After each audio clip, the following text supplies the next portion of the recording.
तुम्हें पहले यहाँ नहीं देखा। कहाँ से आए हो तुम? इस बस्ती के रहने वाले तो नहीं हो, विनोद ने मुझे घूरते हुए कहा। आप ठीक समझे ऑफिसर, मैं मुंबई से आया हूँ। अचानक मैंने दोनों ऑफिसरों की पुश्त पर कुछ फासले पर अंधेरे में जुगनू चमकते देखे। फिर डस डस की जोरदार आवाज़ ने मुझे हरकत में आने पर मजबूर कर दिया। मैं बिजली की तेज़ी से अपनी जगह से उछला और दोनों ऑफिसरों को लेता हुआ ज़मीन पर गिरता गया।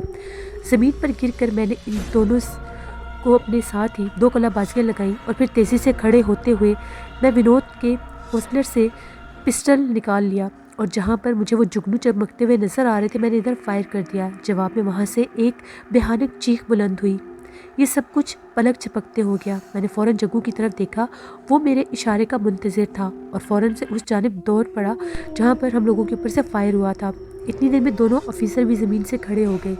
मैंने इन्हें पीछे मुड़कर देखा तो जग्गू का एक साथी ज़मीन पर गिरा पड़ा था। मैंने जल्दी से इनके साथ से हटा और उसके करीब जाकर देखा, तब तक वो मर चुका था। गोली इसके दिल पर लगी थी, इसीलिए वो बिना शोर किए वहीं पर गिरा और मर गया। पिस्टल अभी तक मेरे हाथ में ही था। इतने में सामने से जग्गू आता हुआ नजर आया। वो तेज़ तेज़ कदमों से हमारी तरफ आ रहा था। इसके कंधे के ऊपर इसने किसी को उठाया हुआ था। करीब आकर इसने इस शख्स को बेरहमी से ज़मीन पर पटका और ऊंधे मुंह वो ज़मीन पर गिर गया। मैंने इसे एक ज़ोरदार ठोकर लगाकर इसकी पसलियों पर रसीद की। वो बिलबिलाकर सीधा हो गया। इसका चेहरा सामने आया तो दोनों ऑफिसर्स की जुबान से बैक वक्त निकला, खन्ना तुम? वो दोनों हैरत से देख रहे थे। मैंने फ़ौरन से एक और गोली इसके सीने में लगाई और इसका पूरा सफ़ेद कुर्ता खून से लथपथ हो गया। आप जानते हैं इसे ऑफिसर? मैंने चौंक कर कहा। हाँ, ये गद्दार हमारे ही थाने का ASI है। विनोद ने फ़ौरन अस्पताल पहुंचने का इंतज़ाम किया। इसे मरना नहीं चाहिए, मैंने अभी इससे बहुत कुछ उगलवाना है, जल्दी करो, SHO ने सख्त लहजे में विनोद से कहा। Yes sir. वो भागकर अपनी जीप के पास पहुंचा। जीप स्टार्ट करके मेरे इशारे पर जग्गू ने खन्ना को उठा लिया और ले जाकर जीप में डाल दिया। SHO के कहने पर जग्गू विनोद के साथ ही जीप में बैठ गया। साथ ही जग्गू के साथी की लाश भी जीप में रख दी गई। जीप खन्ना को लेकर तेज़ी से अस्पताल की जानिब रवाना हो गई। थैंक यू शेरू दादा, तुमने 2 पुलिस ऑफिसर्स की जान बचाकर बहुत बड़ा कारनामा सर अंजाम दिया है। इससे ये पता चलता है कि तुम्हें अच्छे इंसान ही नहीं बल्कि मुजरमों से नफरत भी करते हो। मुझे खान कहते हैं। मुझ पर तुम्हारा ये एहसान है, मैं इसे हमेशा याद रखूँगा। ये कहते हुए खान ने दोस्ती का हाथ मेरी तरफ बढ़ाया, जिसे मैंने गर्म जोशी से थाम लिया। मैंने कहा, आइए खान साहब, अंदर कमरे में चलकर बातचीत करते हैं। हम कमरे में आकर बैठे। जग्गू ने साथियों को चुकन्ना किया हुआ था कि वो बाहर पहरे पर ही रहे। वो सब पहरा ही दे रहे थे। मैंने एक आदमी को चाय लाने का कहा। खान ने बात शुरू करते हुए कहा, देखो शेरू दादा, अगर तुम जैसा ईमानदार और ज़हीन शख्स हमारी मदद करेगा तो हम इन मुजरमों को बहुत जल्दी पकड़ सकते हैं। वैसे तो मैं मुजरिम को पहचान चुका हूँ, मगर अभी इसके खिलाफ मेरे पास कोई सबूत नहीं है, इसलिए मैं उस पर हाथ नहीं डाल सकता। ये बात सुनकर मैं चौंक पड़ा। मैं दिल में सोचने लगा कि खान किस शख्स को मुजरिम समझ रहा है, क्योंकि असल में मुजरिम तो धर्मनाथ है। मैंने खान को टटोलने की कोशिश की। खान साहब, मैं आपकी हर तरह से मदद करने को तैयार हूँ, लेकिन क्या आप मुझे इस मुजरिम के बारे में बताएंगे? अभी नहीं शेरू दादा, अभी मैं इसका नाम नहीं ले सकता। वो एक मजहबी शख्सियत है। अगर ये बात लीक आउट हो गई तो हमारे लिए मसला हो जाएगा। खान को शायद अभी तक मुझ पर एतमाद नहीं था, मगर इसने जब इस मजहबी शख्सियत का हवाला देते हुए बात की तो मैं समझ गया। फिर मैंने ज़रा खान को सही लाइन दी और मैंने ये कहा कि आपको अभी भी लगता है मुझ पर एतमाद नहीं है। इतने में जग्गू का साथी चाय लेकर आ गया। मैंने अपना कप उठाते हुए खान का बड़े गौर से जायज़ा लिया और मायने खेज अल्फाज में बोला, अगर मैं गलत नहीं कह रहा तो आपका इशारा यकीनन काली के मंदिर के महापुजारी धर्मनाथ की तरफ है। मैंने ठीक कहा ना खान साहब? मेरी बात सुनकर खान हैरत से उछल पड़ा। इसने बड़ी हैरानी से मेरी तरफ देखा और तहसीना में इस लहजे में कहने लगा, वंडरफुल, मैं हैरान हूँ। बकौल तुम्हें आए हुए यहाँ भी एक ही दिन हुआ है और तुमने इतनी जल्दी ये बात कैसे मालूम कर ली? तुमने ठीक समझा है, मेरा इशारा यकीनन धर्मनाथ की तरफ है। लेकिन क्या तुम मुझे बताओगे कि धर्मनाथ पर तुम्हें कैसे शक हुआ? मैंने मुस्कुराकर खान की तरफ देखा और फिर बड़े इत्मीनान से बोला, देखिए खान साहब, हम दोनों मुसलमान हैं। एक मुसलमान दूसरे मुसलमान को धोखा नहीं देता। हम पहले एक दूसरे पर अच्छी तरह से एतमाद कर लें। आपको मुझ पर एतमाद करना होगा, मेरी ईमानदारी पर यकीन करना होगा। एक दूसरे को अपना भाई समझकर हमें बात करनी चाहिए, तभी बात आगे बढ़ेगी। तुमने ठीक कहा है, मैं एक मुसलमान होने की हैसियत पर तुम पर एतमाद करता हूँ और तुम्हें अपना राजदार भी बनाऊंगा शेरू दादा। شیرو دادا نہیں، میرا اصل نام شہریار احمد ہے۔ اس کے بعد میں نے مختصر انداز میں دھرم ناتھ کے متعلق ساری کہانی سنا دی اور پھر اسے اپنے بارے میں بھی کچھ بتایا۔ انسپکٹر خان حیرت سے آنکھیں پھاڑ کر میری کہانی یوں سن رہا تھا جیسے کوئی الف لیلا کی کہانی ہو، مگر اسے جب میں نے ساری باتیں بتائیں تو یہ یقین کرنے پر مجبور ہو گیا کہ میں نے جو کچھ بھی کہا ہے خصوصاً دھرم ناتھ کے متعلق وہ غلط نہیں تھا۔ حیرت انگیز، مجھے یوں لگ رہا ہے جیسے میں کوئی پرسرار کہانی سن رہا ہوں، جیسے کوئی دیوتاؤں کے دور کی کہانی۔ ہاں، مجھے یہ یقین ہو گیا ہے کہ تم اس کافر کے بچے کو ضرور اس کے انجام تک پہنچاؤ گے اور ہم اسے ایک خوفناک سازی بھی دیں گے۔ خان کے لہجے میں اب میرے لیے احترام کا پہلو نمایاں ہو گیا۔ پھر اس نے مجھے اپنی تفتیش کی ساری کہانی سنا دی۔ ویسے میں آپ کا نشانہ دیکھ کر بہت حیران ہوں، اندھیرے میں آپ نے کس قدر صحیح نشانہ لگایا۔ یہ ایک ناممکن سی بات تھی، یقیناً اس میں بھی انہی پرسرار قوتوں کا ہی کوئی عمل دخل ہوگا۔ خان کی بات سن کر میں مسکرا کر رہ گیا۔ اچھا، تو اب آپ مجھے مشورہ دیں کہ مجھے کیا کرنا چاہیے؟ کیا مجھے مندر پر چھاپہ مار کر سلیم اور نیلوفر کو برآمد کر لینا چاہیے، اور اس کے اوپر اغوا کا ایک جرم بھی میں عائد کر سکتا ہوں اور اس کو گرفتار کر لوں گا؟ خان میری پرسرار صلاحیتوں کے بارے میں سن کر اب بچوں کی طرح مجھ سے رہنمائی مانگ رہا تھا۔ نہیں خان صاحب، آپ کا مندر پر چھاپہ مارنا ابھی خطرناک ثابت ہو سکتا ہے۔ دھرم ناتھ بڑا کمینہ شیطان ہے اور آپ ایک مسلمان ہونے کی حیثیت سے وہ اس چیز کا ناجائز فائدہ بھی اٹھا سکتا ہے اور اس واقعے کو مذہبی رنگ بھی دے سکتا ہے۔ ویسے بھی آپ کے افسران اس کو ابھی ریٹ دینے کی اجازت نہیں دیں گے۔ وہ جانتے ہیں کہ ایسا کرنے سے سادہ لوگ حکومت کے خلاف بھی ہو سکتے ہیں، اس لیے فی الحال آپ کو مجرم کی نگرانی پر اکتفا کیجیے اور باقی میں جانوں اور دھرم ناتھ جانے، لیکن مجھے اپنے افسران کو رپورٹ کرنی ہوگی۔ اس کا کیا ہوگا؟ خان فکر مند ہو کر بولا۔ آپ پریشان نہ ہوں، آپ کی جواب طلبی ہونے سے پہلے دھرم ناتھ کو میں بے نقاب کر دوں گا۔ میں نے بڑے مستحکم انداز میں اس کو یقین دلایا۔ اس پر خان کو اطمینان ہوا اور وہ مطمئن ہو کر بولا، ٹھیک ہے شہریار، آپ کی ہدایت پر میں پوری طرح عمل کروں گا۔ شہریار نہیں، میں یہاں پر شیرو دادا کے نام سے مشہور ہوں، پلیز یاد رکھیے گا۔ اوہ سوری، آئندہ یاد رکھوں گا۔ اجازت دیں، مجھے ہسپتال جانا ہے، اس غدار سے جا کے ابھی میں نے بیان بھی لینا ہے، خدا کرے وہ زندہ بچ جائے، وہ بڑا اہم مورا ہے دھرم ناتھ کا۔ خان کھڑا ہو کر بولا، بالکل ٹھیک کہا آپ نے، آپ جائیے، پھر ملاقات ہوگی۔ میں نے خدا حافظ کہتے ہوئے خان کی طرف ہاتھ بڑھایا۔ خان نے میرا ہاتھ بڑی گرم جوشی کے ساتھ تھاما اور خدا حافظ کہا اور کمرے سے باہر نکل گیا۔ دروازے پر کھڑا جگو، جو بھی واپس پہنچا ہی تھا، حیرت سے دیکھ رہا تھا، کبھی مجھے اور کبھی خان کو۔ اچھا بھائی جگو، اب میں چلتا ہوں، پھر آؤں گا تم سے ملنے۔ ویسے تمہارے شیرو دادا کمال کی آدمی ہے، ان کی صحبت سے اب فائدہ اٹھاؤ، تمہاری زندگی بن جائے گی۔ خان جگو کے کندھے پر ہاتھ مارتا ہوا باہر نکل گیا۔ ارے مائی باپ، یہ کیا جادو کر دیا، اتنے ظالم اور سخت افسر کو ایک دم موم بنا دیا، واہ کمال ہو گیا۔ جگو خوشی سے ناچ کر بولا۔ پوری بستی میں ہر طرف میرا چرچا ہو گیا تھا، ایک پولیس آفیسر کی جان بچا کر میں ان لوگوں کا ہیرو بن گیا تھا۔ جگو کا ڈیرا اس وقت کسی جلسہ گاہ سے کم نہیں لگ رہا تھا، سب لوگ میری طرف متوجہ تھے، دور کھڑے لوگ اچک اچک کے مجھے دیکھنے کی کوشش کر رہے تھے۔ جگو نے پوری بستی میں مجھے سپرمین مشہور کر دیا تھا۔ اس نے لوگوں کو پوری طرح سے یقین دلایا تھا کہ شیرو دادا بہت جلدی بستی کے قاتل جو کہ معصوم لڑکیوں کو قتل کر رہا ہے اس کو کیفے کردار تک پہنچا دیں گے۔ اگلے روز کے اخبار میں خان کی جان بچانے والے واقعے کو بڑی نمایاں سرخی کے ساتھ شائع کیا گیا۔ اس طرح میں ایک ہی دن اور ایک ہی رات میں پورے بنارس میں مشہور ہو گیا، میری دھوم مچ گئی۔ یہ اس سے اگلی رات کا واقعہ ہے۔ میری ہدایت پر جگو کے ساتھی اپنی اپنی جگہ پر چوکنا ہو کر پہرا دے رہے تھے۔ میں دھرم ناتھ جیسے مجرم سے نفرت کرتا تھا اور اس کی جان لینا چاہتا تھا۔ مجھے پتا تھا کہ اسے ہر دوسرے تیسرے دن ایک لڑکی چاہیے ہوگی اور وہ اس کو موت کی گھاٹ اتارے گا۔ اب کافی دن ہو چکے تھے اور آج اس نے اپنے شکار کو یہاں پر آنا تھا اور میں نہیں چاہتا تھا کہ کسی بھی لڑکی کی جان جائے۔ ابھی میں اپنی سوچوں میں گم تھا، رینوکا دیوی کی سرگوشی سنائی دی۔ کیا بات ہے، پریشان لگ رہے ہو تم کیوں آئی ہو یہاں پر؟ میرا لہجہ ایک دم تلخ ہو گیا۔ کیا مجھ سے ناراض ہو؟ نہیں، بہت خوش ہو تم پہ، جاؤ دفع ہو جاؤ یہاں سے۔ میرا لہجہ بدستور تلخ تھا۔ شہریار، میں جانتی ہوں تم میرے ساتھ ناراض ہو، تمہارے اوپر جو بیتی، یقین کرو میں خود بہت مجبور تھی۔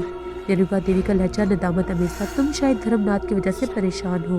ہاں، میں اس کافر کے بچے کی وجہ سے پریشان ہوں، اس نے اس بستی کے اوپر بہت ظلم ڈھائے ہوئے ہیں اور میں نہیں چاہتا کہ وہ مزید ظلم کرے۔ سنو شہریار، آج کی رات دھرم ناتھ کے آدمی اس بستی پر شب خون مارنے آ رہے ہیں اور وہ یہاں پر بہت سے لوگوں کو مار دیں گے۔ اس کے علاوہ ان کا ایک اور گروہ دوسری بستی میں جانے والا ہے۔ میں تیزی سے کھڑا ہوا۔ शहरयार मैं जा रही हूँ, फिर तुम्हारे पास आती जाती रहूँगी। रेणुका देवी ये बताकर चली गई।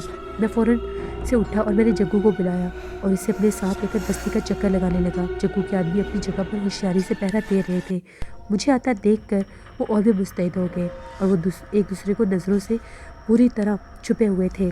किसी भी आने जाने वाले को वो नज़रअंदाज नहीं कर सकते थे। इन्हें पूरी तरह से होशियार रहने के लिए मैंने खुद कहा था, और जब उनको मैंने देखा कि वो पूरी तरह से पहरा दे रहे हैं तो मैं खुद डेरे पर वापस आ गया। रात आधी से ज़्यादा गुजर चुकी थी।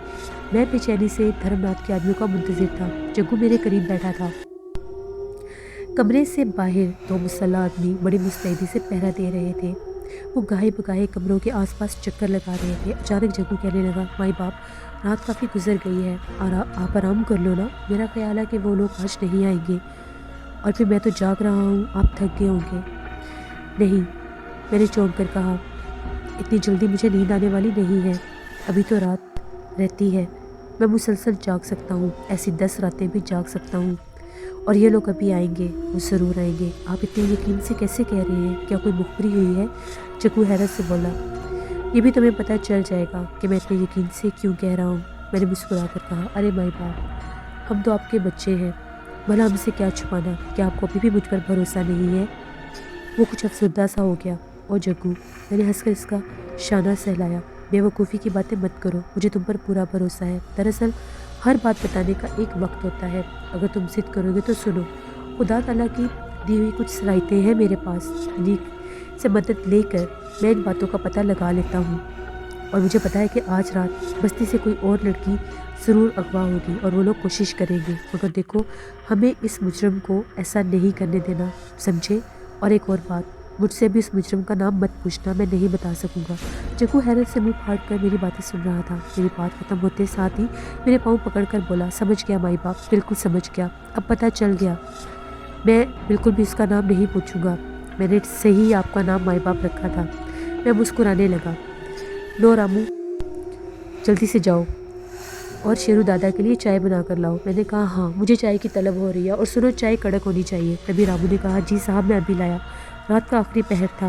मैंने चाय का आखिरी घूंट लेकर कप ज़मीन पर रखा ही था कि मुझे दूर से हल्के से शोर की आवाज़ महसूस हुई। जग्गू ये आवाज़ महसूस नहीं कर सका। मैं एकदम से उछल खड़ा हुआ। मुझे खड़ा देखकर जग्गू फुर्ती में आ गया और कहने लगा, क्या हुआ माई बाप? वो लोग आ गए हैं। जग्गू, फ़ौरन मेरे साथ आओ। मैं किसी ज़ख्मी चीते की तरह घुराया। हम तेज़ी से बाहर निकले।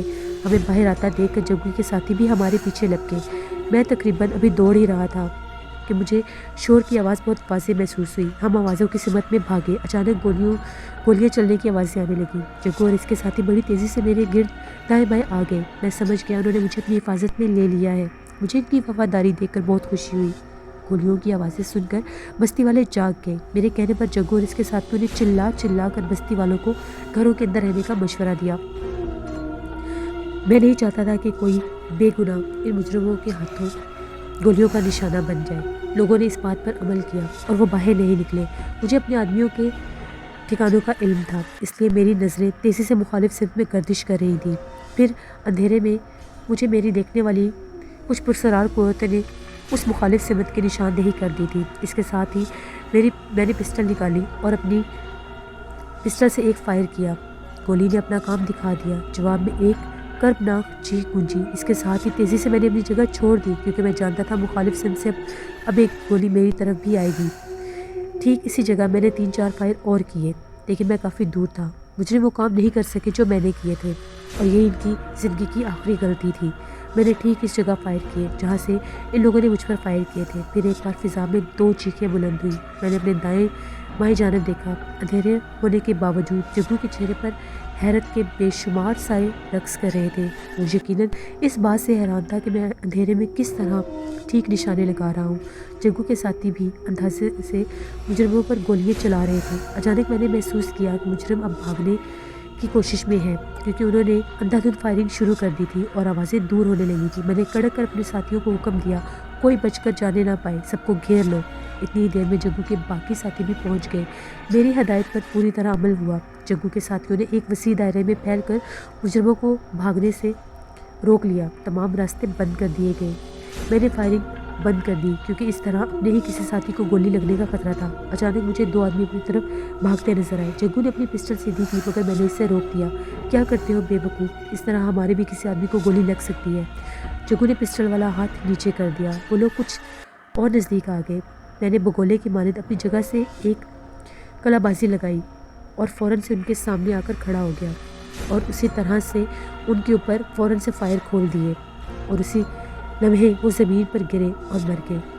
उनकी हालत बहुत बुरी थी। फिर मैंने सबको आवाज़ दी। जग्गू अपने साथियों समेत मेरे करीब आ गया।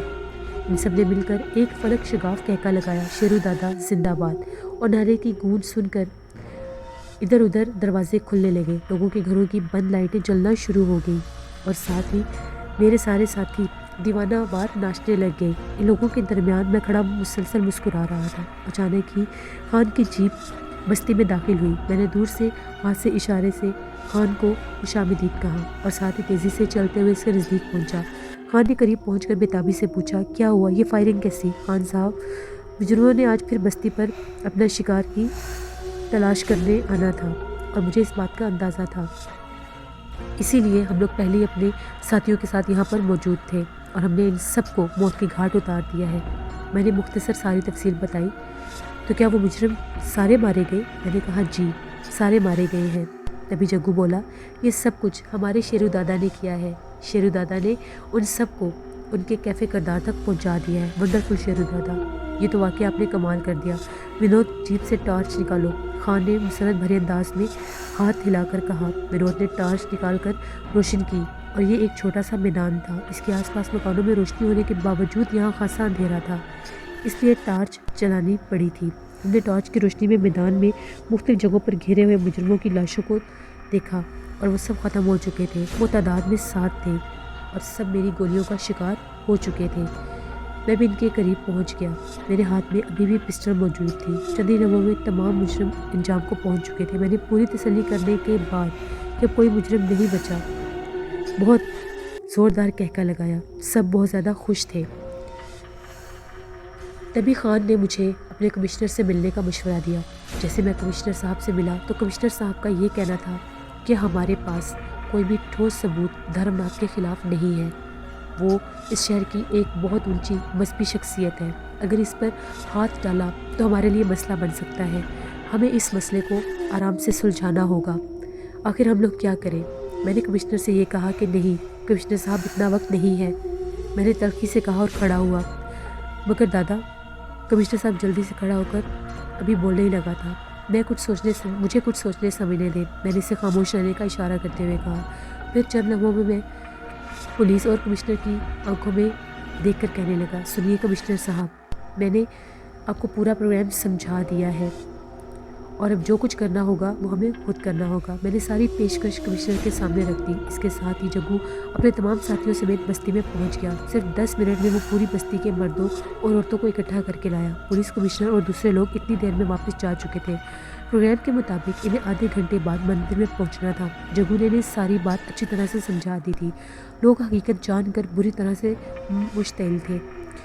बाहर शोर की आवाज़ें सुनकर मैं पुरवकार अंदाज में डेरे से बाहर निकल आया। मुझे देखकर लोग बहुत ज़्यादा गर्मजोशी से नारे लगाने लग गए। वो मेरे नाम के नारे लगा रहे थे और साथ धर्मनाथ को गालियाँ भी दे रहे थे। ये 400-500 का अच्छा खासा हजूम बन चुका था। मैंने हाथ उठाकर इन्हें चुप रहने का इशारा किया। मुझ में एक सकूत सा तारी हो गया। मैंने बड़े असरअंदाज लहजे में कहा, बहनों और भाइयों, मैं आपसे वादा करता हूँ कि बहुत जल्द आपका मुजरिम आपके कदमों में होगा। मैंने अपना वादा पूरा कर दिया है। बस चंद लम्हों की बात है, आपका मुजरिम आपके सामने होगा। वो दरिंदा मंदिर का पुजारी बनकर आप लोगों को धोखा दे रहा था। इसके नज़दीक कोई लड़की हिंदू और ना ही कोई लड़की मुसलमान है। बस वो अपनी हवस पूरी करना चाहता था। पुलिस के असर व वसूख की वजह से इस पर हाथ डालने से घबरा रही थी। हमें अपना मुजरिम खुद पकड़ना होगा। अब इसने अपने पास एक और लड़की को छुपा कर रखा हुआ है और वो बेगुनाह इसकी कैद में है। हमें इसके मकरूह चेहरे से निकाब उतारना होगा। कानून को इसका असली चेहरा दिखाना होगा। क्या आप सब लोग मेरा साथ देंगे? हम सब तुम्हारे साथ हैं, हम शेरू दादा के साथ हैं, लोगों ने पुरजोश अंदाज से कहा। तो फिर चलो आओ मेरे साथ, मैं गर्जदार आवाज़ में इनको कहने लगा। लोग नारे लगाते हुए मेरे पीछे चल पड़े। हजूम को میں مجرم تک پہنچانے کے لیے بے قابو تھا۔ میں آج پہلی بار دھرم ناتھ سے براہ راست ملوں گا۔ میرا خون کھول رہا تھا۔ میں دھرم ناتھ کو اس کے کیفے کردار تک پہنچانا چاہتا تھا۔ آدھے گھنٹے بعد ہم لوگ مندر کے قریب پہنچ گئے۔ میں سب سے آگے تھا۔ میرے دائیں طرف جگو اور بائیں طرف جگو کا ایک اور دلیر ساتھی رامو تھا۔ جگو اور اس کے ساتھی پوری طرح سے مسلح تھے۔ میں خود بھی پوری طرح سے تیار تھا۔ مندر کی سیڑھیاں چڑھتا ہوا مندر کے صحن میں داخل ہو چکا تھا۔ لوگوں کے نعرے مزید شدت سے نکل رہے تھے۔ مندر ان کے شور سے گونج رہا تھا اور تھر تھرا اٹھا۔ کان میں پڑی آوازیں سنائی دی تھی تو شور شرابے کی آوازیں سن کر پوجا میں مصروف پجاری اور داسیاں پوجا چھوڑ کر باہر نکل آئے اور حیرت سے نعرے لگاتے ہوئے ہجوم کو دیکھنے لگے۔ سب سے پہلے آگے بڑھ کر پجاری راجپال غصے سے لوگوں کو گھورتے ہوئے کسی پاگل کتے کی طرح گھرایا۔ کیا بات ہے؟ کیوں شور مچا رہے ہو؟ یہ مندر ہے، تمہارے باپ کا گھر نہیں ہے۔ بھگوان کے گھر میں نعرے لگاتے ہو؟ تمہیں شرم نہیں آتی؟ خاموش ہو جاؤ، کہیں ایسا نہ ہو کہ تم لوگوں کا انجام برا ہو اور تم لوگوں کو جلا کر بھسم کر ڈالے۔ لوگوں پر راجپال کی کسی بات کا کوئی اثر نہیں ہوا۔ وہ اسی طرح سے دھرم ناتھ کے خلاف نعرے لگاتے گئے۔ چپ ہو جاؤ مورخ، دھرم ناتھ جی جیسے مہان کالی ماتا کے بھکت کے خلاف اتنی گندی زبان چلاتے ہو، ورنہ دھرم ناتھ جی۔ میں نے ہاتھ اٹھا کر ہجوم کی طرف دیکھا اور پھر خونی نگاہوں سے راجپال کی طرف دیکھا۔ لسنرز، اب نیکسٹ ایپیسوڈ میں آپ لوگ دیکھیں گے کیا دھرم ناتھ اپنے کیفے کے دار تک پہنچے گا اور کیا شہریار احمد نیلوفر اور سلیم کو وہاں سے نکالنے میں کامیاب ہوگا، اور اس کے بعد شہریار کہاں جائے گا، قبر کا بیٹا، اور اس کی اگلی منزل کیا ہوگی۔ یہ سب کچھ جاننے کے لیے آپ لوگوں کو قبر کا بیٹا ناول کی نیکسٹ ایپیسوڈ کو وزٹ کرنا ہوگا۔